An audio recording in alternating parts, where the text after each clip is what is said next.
Hi everyone, welcome to UX Exchange.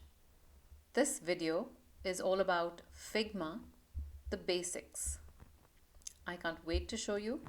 Let's get started. Okay, so one of the cool things about Figma is you can either download the app or use it in your browser. For us right now, I have opened up my browser, set up a new account, and we're good to go. As you can see, you get a welcome message.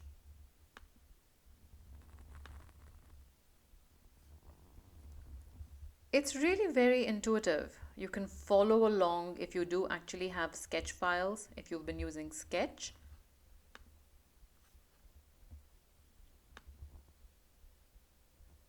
We're clicking on create a file because really that's what we want to do. We're going to open up a brand new file and I'm going to show you how to use Figma.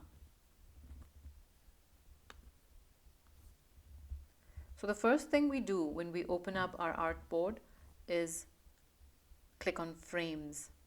The cool thing about Figma is the keyboard shortcuts, which is what I'm going to use. It gives you all these options. So if you're looking at making some wireframes, you can easily select Android, iPhone, Google, whatever you want, desktop, tablet. For now, I'm just going to click on iPhone 11. And there you go. You have a basic frame of an iPhone. This is really cool because when it comes time to presenting, this frame opens up with the actual image of an iPhone. Let me show you.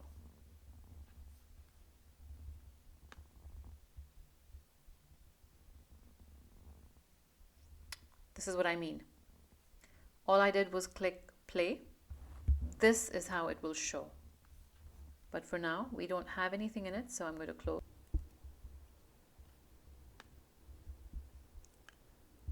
So once we're back in Figma, let me show you how to create some basic shapes. I'm going to select this frame. This is the one that I'm working on. But now that I'm going to start creating within it, I want to change the name of that frame from iPhone 11 Pro Max to something else. I can easily do that with my keyboard shortcut, which on a Mac is Command R. And then I can type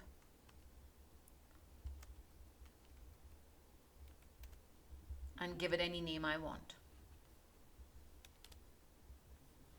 That changes the name here as well so that I will know which frame I'm working in. This is really helpful when we create a lot of different frames when we are doing wireframing or prototyping. That way we know which frame we're working in and how that process is going to work. Next, let me show you how to make some basic shapes. You can use a keyboard shortcut R, and that lets you make a rectangle of any shape that you want. I can also make a square using R, the rectangle tool, and this time all I do is click inside the frame and that gives me a perfect square. Now the thing to note on the left hand side is because this is the R tool or the rectangle tool, both of my shapes made with the R tool are automatically named as rectangle 1 and rectangle 2. As the name suggests, the first piece I made, which is this rectangle 1, that goes at the bottom, and every new piece that I make starts to stack up above them. So I'm going to actually change the name and just call it my first rectangle, and then I'm going to click on rectangle 2, press Command R and call it square. That way I'm not confused with what was what. All right. Next, let's get on to the next shape. You can press O on your keyboard. Click once within the frame to get a perfect circle. You can also press O, click and drag your mouse or on the trackpad to get an ellipse. And as you can see on the left hand side, again they're both just named ellipse because that's the tool we used.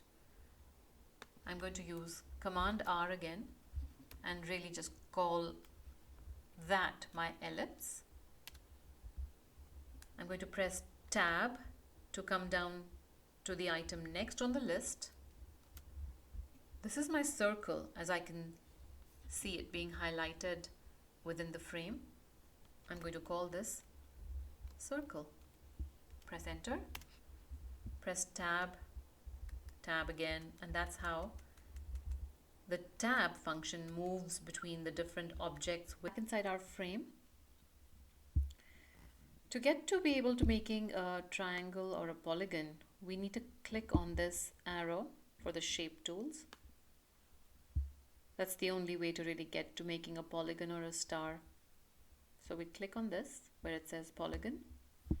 And again, if I just click once, it will give me a perfect triangle.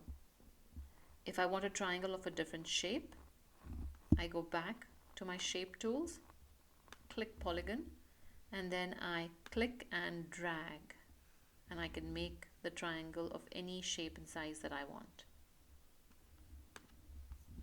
The other one that we're going to use is the star tool. Again, as you've probably discovered the theme, you can get a perfect shape, 100 by 100 shape, just by clicking once.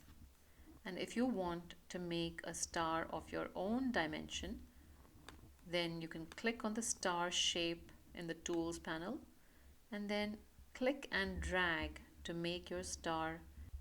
Okay, so remember how I showed you how to make a basic star selecting the shape tool? Well, I'm going to make sure we're still in that, and we're going to place a basic star just by clicking once within the frame, and there you get a basic star. Now, when you move your mouse or your cursor over the star, you'll see these 3 different dots. These are really interesting and make it a fun tool to use. As the name suggests, count 5. If I click and drag, count 4, that means my star has now become one with 4 corners. And then I can move it clockwise or anti-clockwise to decrease or increase the number of spokes I want to have in that star. Okay. Ratio. What ratio really does is it talks about how much the distance is going to be between the point outside and the point inside. So I can increase the ratio or decrease the ratio. Lastly, the radius talks about the radius of the corners of the star. So if I want to increase the radius, I'll get a shape like that. See how interesting this is? Well, that's all we're going to do for today. Why don't you go and try out some basic shapes and then come back again next week for my next video. Thanks for watching.